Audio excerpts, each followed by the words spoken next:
We got an injury update, and it's not looking too good for Luka Doncic as he is currently not out. He's not ruled out. He's ruled probable for Game 5 tomorrow with a right knee sprain, and he was at practice today, but he wasn't really able to do all the physical stuff in practice, wasn't able to participate in their scrimmage, but he was able to put up shots, and we do have an image of what that looked like, and we also have another injury update with Tim Hardaway Jr.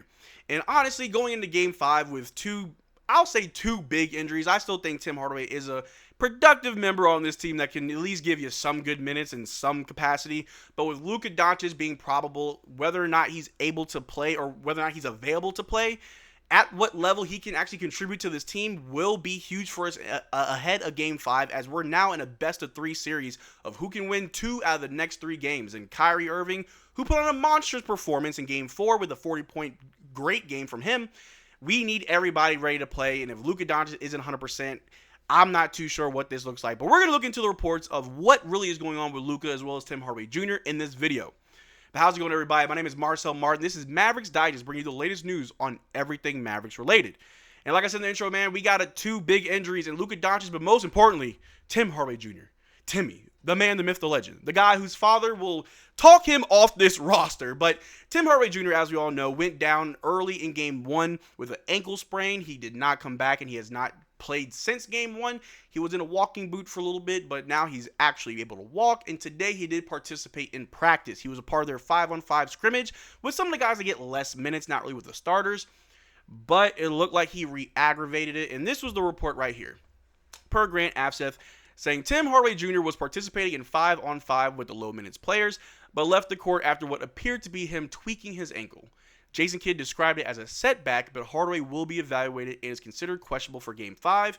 And right before I hit record, I got a little alert on Twitter that right now, Tim Hardaway Jr. is considered out ahead of Game 5. He will not play, and I think that's a good thing. I think when it comes to Tim Hardaway Jr., he's a player that can, who knows, on any given day, he can shoot the lights out or he can shoot the bricks out of any arena. And with this series being tied 2-2, you kind of want every available option, because if Dante Exum can't provide for you, which he really hasn't been able to do, if Maxey can't really provide much, which he hasn't done in the most recent games, maybe Tim Hardaway can provide. You got to go deep in your bench. You got to see who can give you something, because when Luka Doncic, who isn't 100% but is still trying his best, when Kyrie Irving is still dropping 40 bombs, when Daniel Gafford isn't really able to get his offense going, you got to look for somebody to create something to help us close out these games.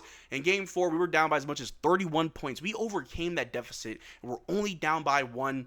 But in the last 3 minutes, we decided to go small, and James Harden decided to hit 5 out of 6 floaters on us. And I think I saw a report where he's actually only 30% from the field floaters all season. He's only 30%, unless you count Game 4. Otherwise, he's 5 out of 6. So with Tim Hardaway Jr. being out, I think it's a silver lining. Like, yes, let's not try to, ruin you more with, let's not make your injury worse and, further hurt you by playing you if you're not 100%.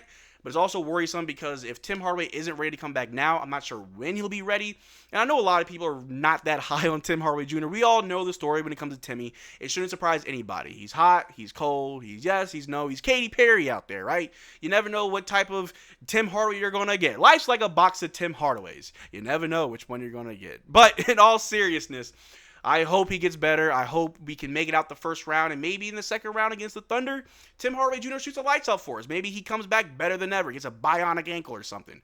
But who knows? But the real update that we're all looking forward to, maybe you're not looking forward to it, is the one about Luka Doncic, and he has been reported to have a right knee sprain. And we saw towards the end of the season, leading into Game 1 and so far, Games 1 through 4, Luka hasn't really been 100%. A lot of people said it might be his conditioning. Maybe he partied too hard. But we've seen him go down and just really hold that right knee. We also see his knees getting bloodied up sometimes in games. But it was reported today that Luka Doncic has a sprained knee. But the Dallas Mavericks will consider him probable to play Game 5 against the Clippers. Jason Kidd says Dončić did everything during Tuesday's practice. Can't even talk. And I reached out to my source who was there at the gym. I was like, hey, you said that, Luka was able to participate in practice. How much was he actually able to participate in?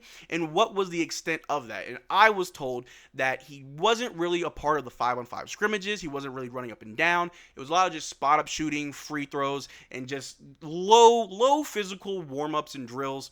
And that kind of makes me somewhat optimistic, because if Luka's not going to play tomorrow, he's not in the gym. He's probably going to take the day to recover, and then tomorrow it'll be like a game time decision. But he was in the gym. He was able to get his shots up, and we got a picture of that right here. And it's also in the thumbnail of Luka Doncic. Just that right knee is taped up. I don't think I've ever seen an NBA player's knee that taped up, looking like the Akatsuki cloud. But hopefully that's something there. It's better to see that than him in a cast or him in crutches or him just sitting out.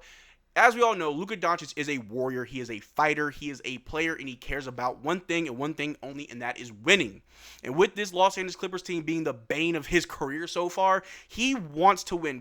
We saw the other day the reports from Kyrie Irving, who mentioned mental fatigue for Luka, which is true. This is a team that's been almost his nightmare over the last few years of his professional career. A team that he runs into and it seems to be his roadblock.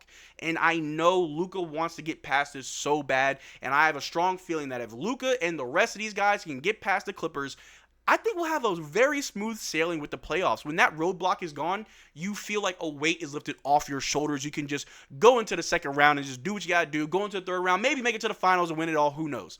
But we got to take it one game at a time, one series at a time, and we got to make sure Luka Doncic is good, because what we saw in Game 4 was just bad. It wasn't efficient. It was a lot of just shot chucking and just trying to force stuff. And I have been saying I like it when Luka attacks the basket. A little back to the basket post-up stuff. It definitely works for Luka because he has the size. But if he's going to be going and attacking the basket and doing those post-ups, he's going to get physical, and I'm sure he doesn't want to re-aggravate that knee any further. And I'm not too sure what level of sprain this is. I mean, we saw with Derrick Lively towards the end of the season. He was out for 2 weeks. Missed 2 weeks of the remainder of the season from the time that he got hurt. And I don't think it's to that level. Otherwise, we'd see him in a cast. We'd see him in crutches, and they probably would just ruled him out. He wouldn't even be in the gym. Like I said, if he's in the gym shooting, that's a good sign that he's at least able to do something. And tomorrow's game, if Luka Doncic is able to play to whatever level, I don't think it's fair to think that Luka will be 100% ready to go, maybe 60 to 75% ready.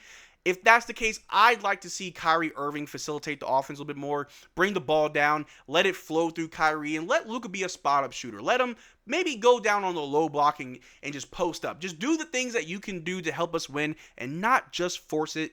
And I know Kyrie Irving said the other day that maybe he needs to get things going a little bit sooner. Maybe not maybe not force the game, let it come to you, but take over. Like I said in yesterday's video, this Dallas Mavericks team knows what they need to do. They know the adjustments that they need to make. It's a best of 3 at this point. Whoever wins the next 2 out of 3 games will move on. We got 2 more in LA. We got 1 in Dallas. But if we can win tomorrow's game and then win Saturday or Sunday's game, whenever we play next Friday's game, we play Wednesday and Friday. If we can win Wednesday's game and Friday's game, we're good. We can rest for a little bit. I know we're one of the last teams to finish the first round, but we'll have not an extended break, but at least a few games or a few days to rest before we have to see the Oklahoma City Thunder if we are to win, and I hope so. I still believe. If this team is still fighting, I still believe that we can make out the first round in spite of all the things that are working against us. This team is built to win. They're built to fight. They do not give up. However, health is a serious thing. We've seen like with the Miami Heat with Jimmy Butler. They're missing him, right? The Pelicans got swept without Zion. Injuries can affect a playoff series, but if you have a strong team that can hold it together, like we saw when we had Jalen Brunson, where when Luka was out, Jalen took over, was able to handle business. And hopefully Luka doesn't have to miss any games in this series. But like I said, if he's 100% or at least close to 100%, let's go. If you're not ready, if you're not able to do the things that we need you to do, I don't want to risk a further injury. I don't want to risk you just missing out for the next 4 or 5 months with surgery, God forbid. But you never know. It's the playoffs. We got to take it day by day, 1 game at a time, 1 series at a time. And hopefully come tomorrow, Luka will be ready to go. But I don't know. I don't know what to make of it. I want to say it's not looking good, but I don't want to be a pessimist about it. I'm just hopeful that things go the way that they need to go. But that's all I got for you guys today. Thanks for making this far to the video. Make sure you check out our Twitter and Discord. Links in the description below. Consider becoming a channel member. We are going to announce the winner of our free jersey giveaway tomorrow at halftime. It's never too late to become a member. Until the time I spin the wheel, you can still become a member to enter into our giveaway. But until next time, y'all take care. Peace.